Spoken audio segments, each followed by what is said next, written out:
Hi, I'm Dustin Abbott, and I'm here today to give you my review of the Laowa Tilt Shift 55mm f2.8 macro lens. Laowa's next lenses are some of their most ambitious yet. 55mm and 100mm tilt shift lenses that also have full one-to-one macro capabilities. On top of that, the 55mm, which is the one I'm reviewing today, is ridiculously sharp and contrasty. I suspect the 100mm is as well. As you can see, however, it is also big, heavy, and it's expensive at $1,299 US. So is it worth the hassle? Well, that's what we're here today to explore. Today's episode is sponsored by the clothing brand Fioboc. Winter has arrived, and I'm diving into Fioboc's winter collection, including this cozy gentle neck cardigan that is a blend of viscose, nylon, and polyester, and it feels great. I'm also loving the gentle knit merino wool blend turtleneck sweater that is very rich looking and warm and was perfect for both a recent social event and for stopping to take photos along the way. Today on camera, I'm wearing the Modal Blend half-zip polo, which is amazingly soft and comfortable.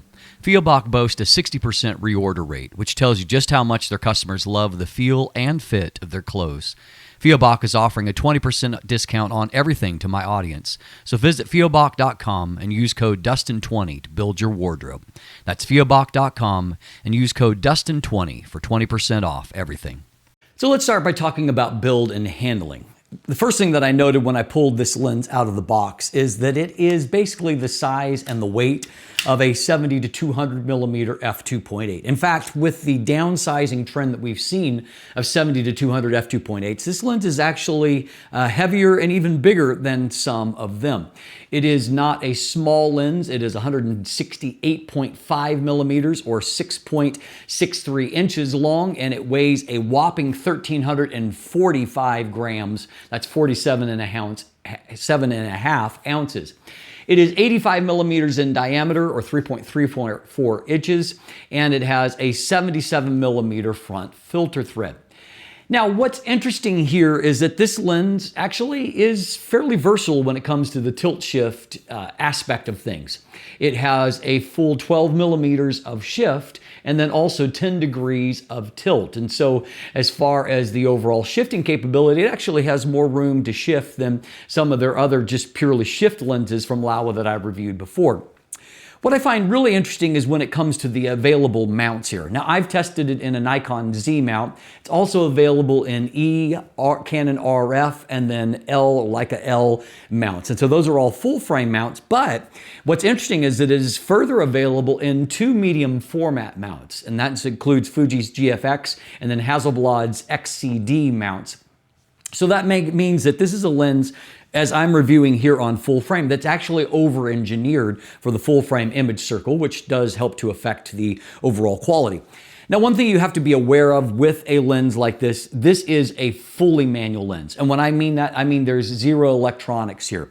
And so that means that your aperture is going to be controlled through a manual ring. Your focus is going to be controlled through a manual ring. And there are some limitations that come with having no electronics. Now, the upside, I would say, to a tilt shift type lens and even a macro type lens, the reality is that these are lenses that are going to work best when using them on a tripod. And as a byproduct, I find that I can put up with some of these things better on a lens like this because very likely for macro, I'm probably going to manually focus most of the time anyway. And certainly if I'm doing tilt shift type work, well, I'm going to be wanting to work off of a tripod. It's not really a lens that you run around doing run and gun type shots. The aperture ring works fine. It's a slim aperture ring here at this point. The aperture ring itself does have light clicks, but the detents are only at every full stop. And so you're not going to get them at the smaller 1/3 stop. You can stop it obviously anywhere you want. So it's not really declicked, but there's not a whole lot of limitations to rotating it there either. And so I think you could do aperture racks in a pinch, but it is a clicked aperture technically. Manual focus ring is very nicely damped. It's beautiful. I estimated it at about 165 degrees of rotation. And importantly to me, there's about 35 degrees of rotation from 1 meter to infinity. That can be a serious factor sometimes. I find with some manual focus lenses, for example, I just was doing at the same time a review of the Pergear 100mm 2x macro. And what I found with that lens is that there's only about 15 degrees of focus play after 1 meter, which makes it very difficult to achieve accurate focus because it's just even the tiniest little movement and you're all of a sudden really off focus. That's not true here. It's a well-balanced focus ring. I like that. Inside we have got 15 rounded aperture blades, which makes for a really beautiful circular aperture shape, and so your specular highlights, even when they're stopped down, are going to be nice and round. If you're not familiar with tilt shift lenses, there is a lot of complexity to them. I count about 7 different adjustment or tension knobs that are present here.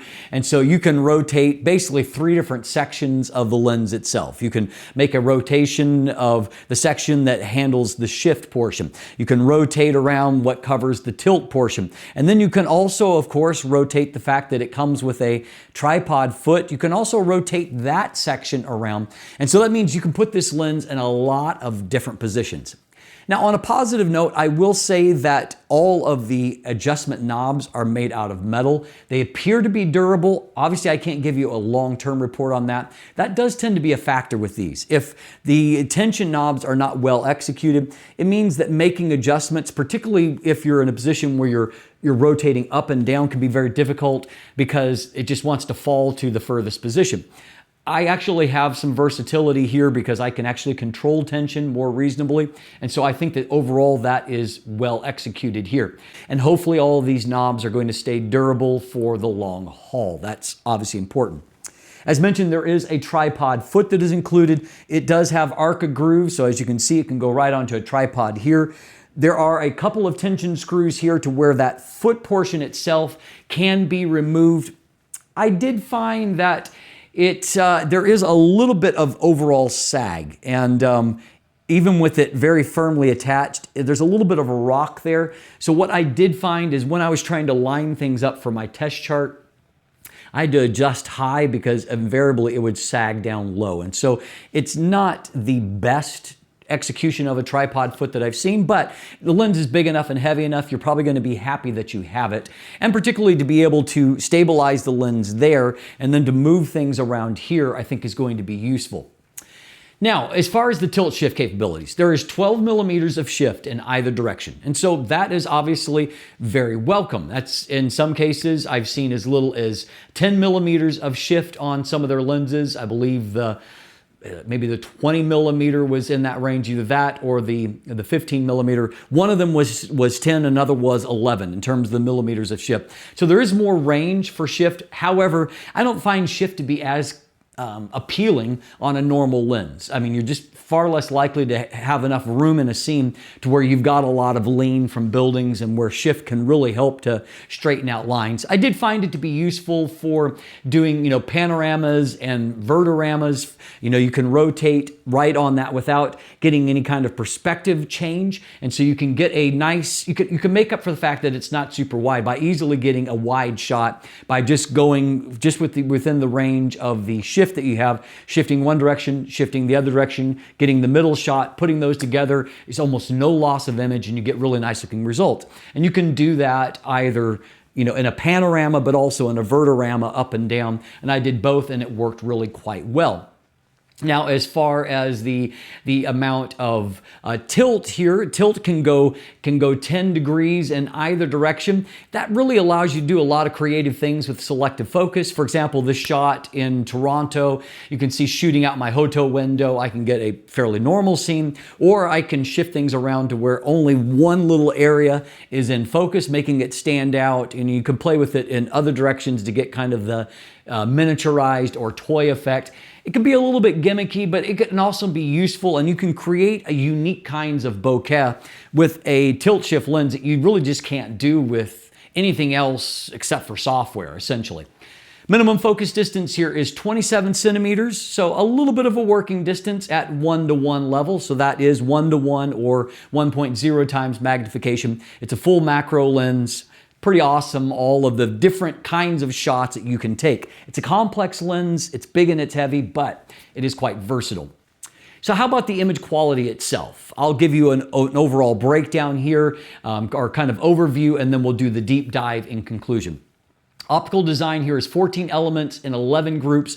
This lens feels like an apochromatic lens to me. I don't see Laowa actually stating that, but it performs like other APO lenses that I've used before. I couldn't find any fringing, whether it was on my chart, in shooting text on a page, in shooting shiny surfaces. It didn't matter what I was shooting at. This lens seemed to be wholly resistant to any kind of fringing. Neither did I see any kind of lateral chromatic aberrations near the edge of the frame. Everything is really nice and clean. As a byproduct, the look of images, kind of the overall contrasting and rendering, it feels very Zeiss Otis to me, and that to me is a very high compliment. You know, for example, I really loved the look of portrait type images shot with this lens because it had that just really intense three-dimensional pop, and the color and contrast came together really, really beautifully.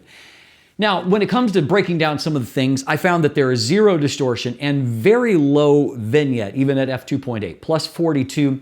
That's really quite a low level for that. And I think the reason for it is that this lens is engineered for medium format, which means that a lot of the vignette is just getting cropped off on the full frame image circle. So if you're shooting on either the Hasselblad or Fujifilm medium format, you'll probably see a lot more vignette. But if you're shooting on one of these full frame platforms, you're going to see relatively low vignette. Frankly, I never saw anything that I felt like I needed to correct for. Do remember, with a manual everything lens here, there's going to be no in-camera corrections of anything, so it's good news that there isn't anything really that needs correcting. I found that detail is awesome across the frame at f2.8, that it's sharp in the center, it's sharp in the mid-frame, it's sharp in the corners.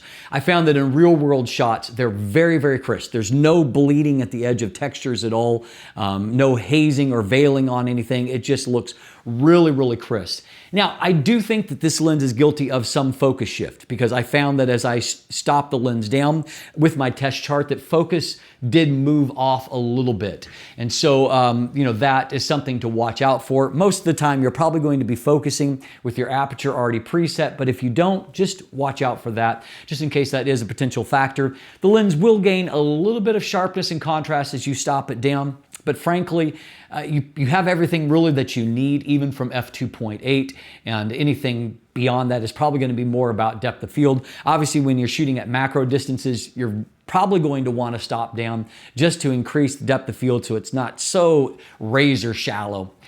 Diffraction is going to start on higher resolution bodies at f11, and then minimum aperture of f22, it's going to become more noticeable there.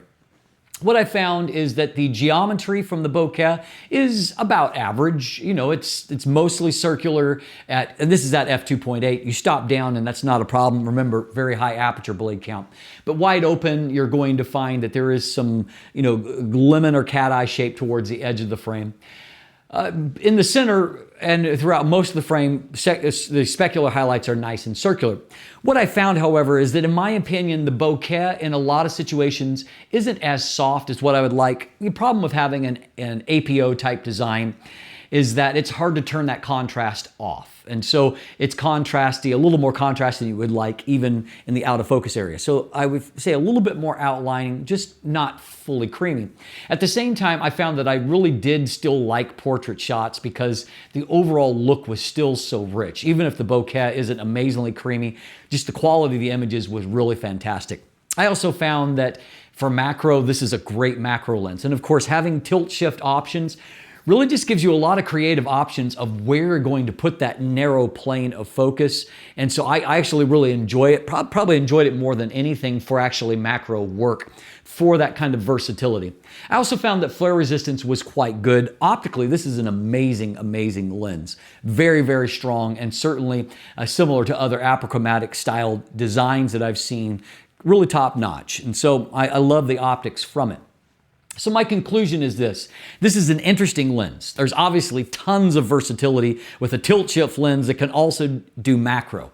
I will also say that there's a learning curve here. If you're not familiar with this type of lens, it's probably going to be a little intimidating initially. It's not necessarily easy to use, but I do love the image quality. So much so that I would actually love to see Laowa package just the optics here in a smaller, simpler lens. You know, it doesn't have to be a macro lens, doesn't have to be tilt shift, but just to have the look that this lens, the optics produces, it's really, really beautiful. But the lens itself is also big, heavy, and expensive, which means that unless you're going to be shooting in this particular niche, it's probably not going to be a lens for you. But if you are looking for something like that, this is optically brilliant if you want a tilt shift macro type of lens. I'm Dustin Abbott. If you want more information, you can check out my text review that is linked in the description down below. There are some buying links there as well. And if you want a deeper dive into the optical performance, good news. Stay tuned with me right now and let's dive into it together. We'll start by taking a look at vignette and distortion. You can see as far as the distortion goes, there's nothing to correct here, and I have corrected nothing on the right. It's pretty much flawless, wide open. There is some vignette here in the corners. I used a +42 to correct, but remember, if you're using one of the medium format versions, you'll probably see considerably more vignette, because what I think we're seeing here is that a lot of the area that is heavily affected by vignette is probably clipped off by the smaller full frame image circle here. Now, while Laowa does not call this an apochromatic or apo design, I find that it basically behaves just like typical apo lenses, in that I don't really see any fringing before or after the plane of focus. Seems like colors are very similarly focused.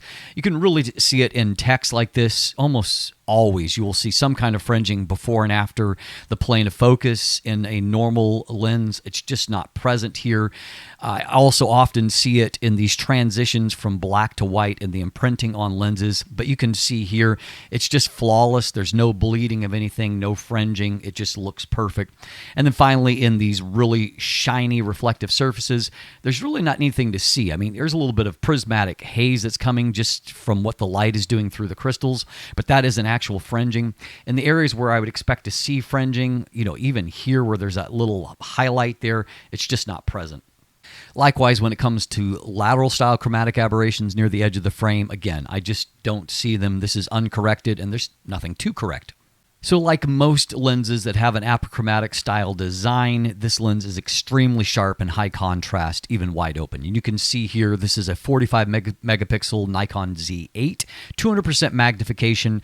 Contrast and detail it's just flawless in the center of the frame. I move over to the mid frame, looks fantastic, very, very crisp. As I pan down here, looks great on this side of this bill, looking still very good here. And over into the corners, it's, a little less contrast and detail, but you can see it's all extending right off to the very edge of the frame.